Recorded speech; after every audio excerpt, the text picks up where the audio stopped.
my view has evolved has been really since the start of this year, when I could see that Israel was not achieving its war aims. Its war aims were to defeat Hamas. That hasn't happened.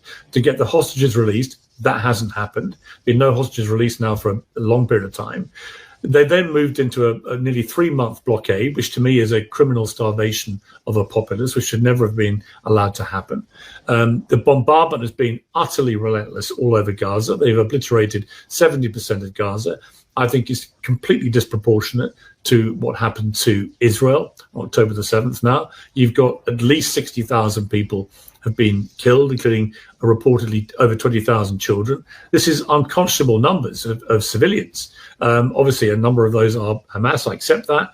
We don't know the exact number, but you've got to assume that at least 40,000 plus civilians have been killed.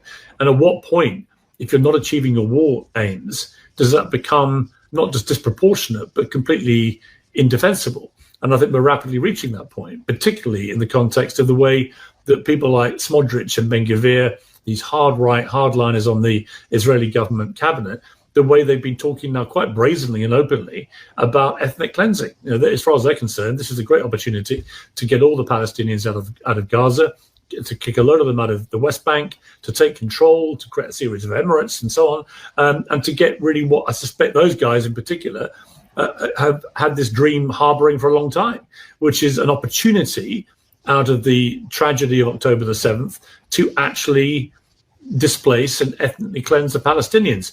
Now, I speak to a lot of people, Jewish, Israeli, Palestinian, Arab, all types of people. I've been all over the place. And this is what most people feel. Right? So this is not an isolated evolution for me. Most people who defended Israel's right to defend itself think they've gone too far. Most people think that the language coming out of the cabinet ministers like Ben-Gvir and Smotrich is now ethnic cleansing. And at some point, the world has to understand what they're saying, understand they probably mean it, and what do we then do about that? None of this is a criticism of the Israeli people or Jewish people.